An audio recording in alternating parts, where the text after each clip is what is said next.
네, 여러분 안녕하십니까.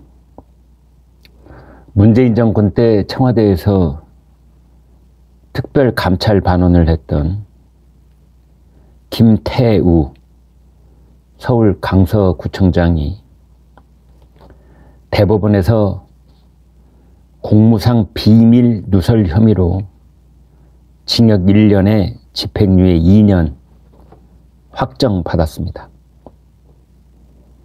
이제 따라서 대법원 판결로 김태우 구청장은 구청장직을 상실하게 됐습니다.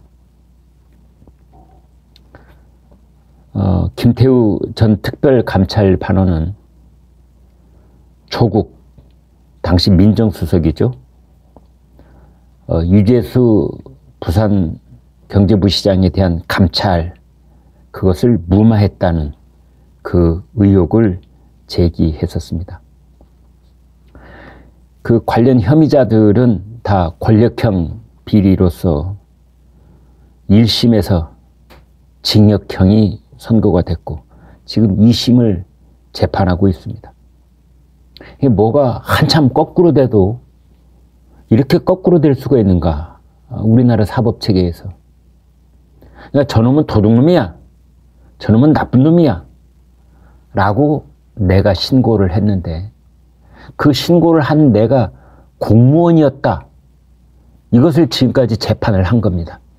너는 공무원이라는 사람이 말이야, 저놈이 도둑놈이라는 걸 혼자만 알고 있어야지 왜 온 세상에 그것도 언론에다가 그것을 까발린 거야. 이제 이것을 재판해온 겁니다. 근데 저놈이 도둑놈인가는 재판이 안 끝났어요. 지금 2심에 머물러 있는 겁니다. 대법에 넘어오지도 않았습니다. 근데 저놈이 공무원이다, 도둑놈이다 라고 지목한 김태우라는 공무원을 유죄라고 최종 확정을 한 겁니다. 이거 어떻게 된 겁니까? 일단 저놈이 도둑놈인지 아닌지 최종 판단이 끝난 다음에 그 다음에 저놈을 도둑놈이라고 한 공무원에 대해서도 절차를 지켰는지 따지려면 따져보든지 말든지 해야 될 거 아니겠습니까? 근데 이것보다 더 중요한 것은 이번에 대법 판결은 그 앞서 있었던 대법원 판례를 정면으로 거스르고 있습니다. 이거 도대체 어떻게 된 건지. 공무상 비밀 누설에 관한 규정과 형벌은 당연히 형법에 있습니다. 형법. 법제처가 마련한 국가법령정보센터에 들어가면은 형법이 나오는데요. 잘 형법 127조. 제가 읽어드리겠습니다. 공무상 비밀의 누설, 이런 항목입니다. 형법 제127조.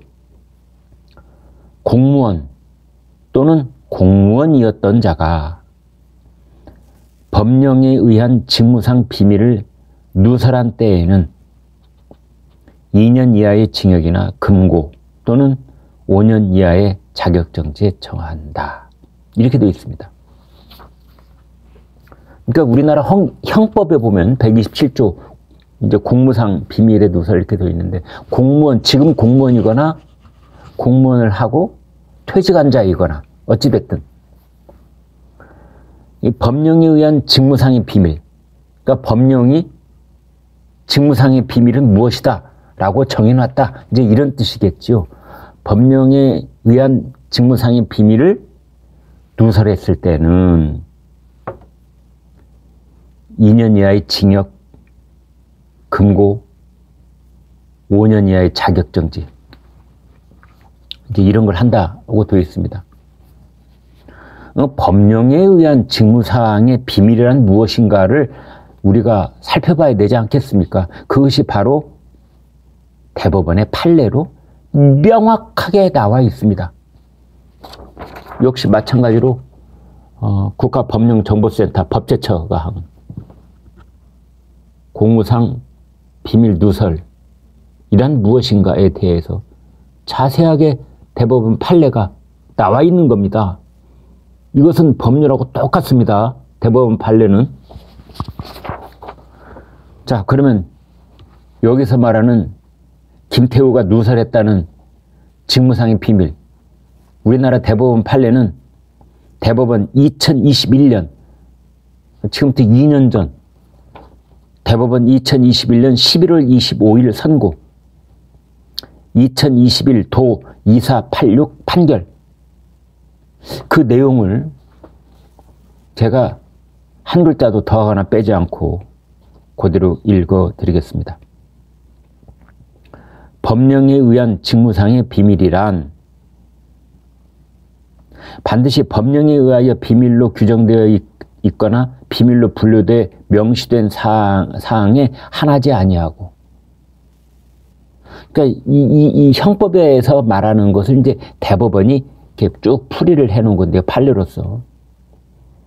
그건 꼭 이 법령에 이것은 비밀이고 이것은 비밀이 아니다 이렇게 분류해 놓은 것, 그것에 얽매일 필요가 없다.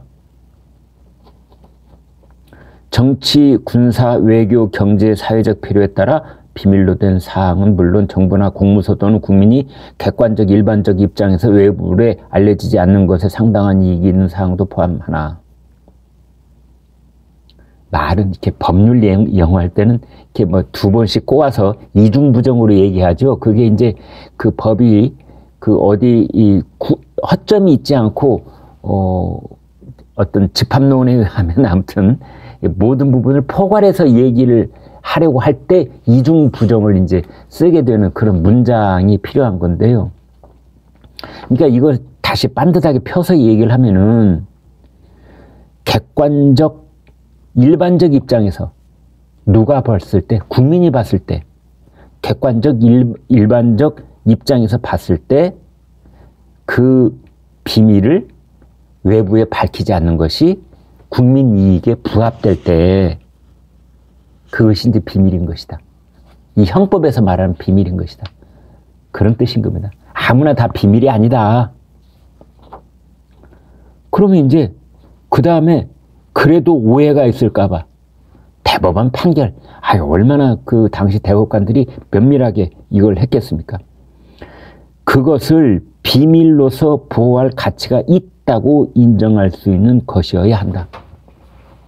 형법 127조에서 말하는 공무상 비밀이라고 하는 것은 보호할 가치가 있는 것이어야 된다. 비밀로서.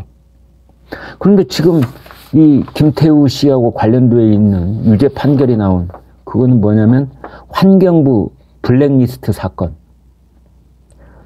유재수 전 부산부시장 감찰 무마 사건, 뭐 이런 것들입니다. 이런 것들. 이미 하급심에서 유죄 판결이 났고, 김태우 전 강서구청장이 없었으면 영원히 묻혔을 그런 것들입니다.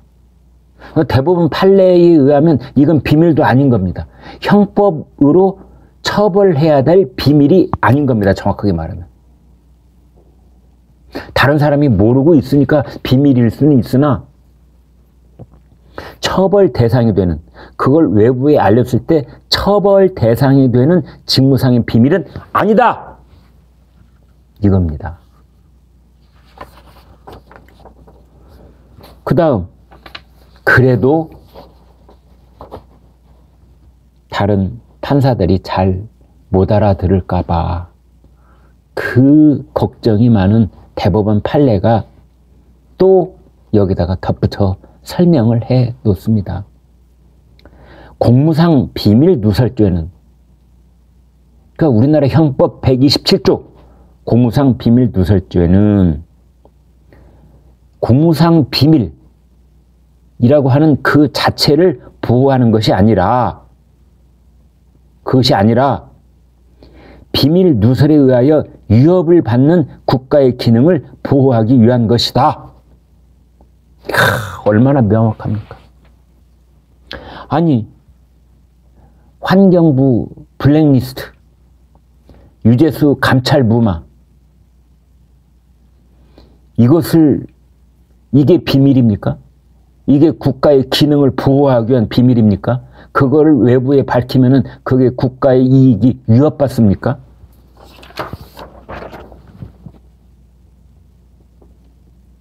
여기 나와 있습니다. 공무상 비밀 누설이란, 제가 여기 이렇게 더 잘 보이시죠? 공무상 비밀 누설죄는 공무상 비밀 그 자체를 보호하는 것이 아니라 비밀 누설에 의하여 위협받는 국가의 기능을 보호하기 위한 것이다.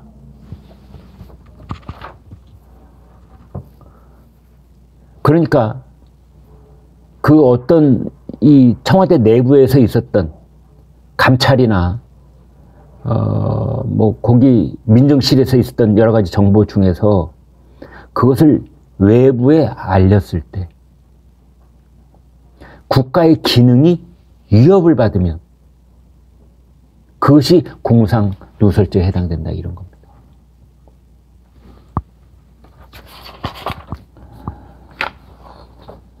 조선일보 사설은 이렇게 말했습니다. 공무상 비밀이란 것은 그것이 알려질 경우에 관련 정책 수행에 어려움이 있거나 국가 안보에 저해가 되는 사항이랄 것이 상식이다. 그렇습니다.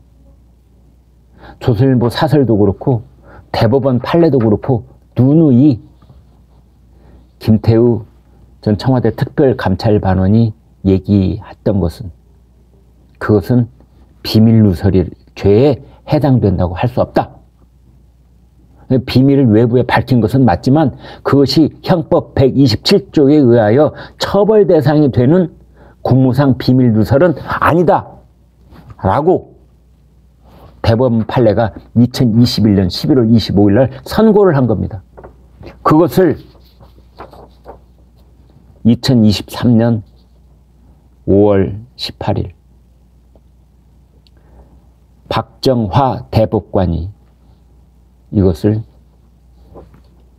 유죄 판결로 징역 1년에 집행유예 2년을 때린 겁니다. 박정화 대법관도 문재인 전 대통령이 임명을 했고 진보 성향 판사 모임인 우리법 연구회 출신입니다.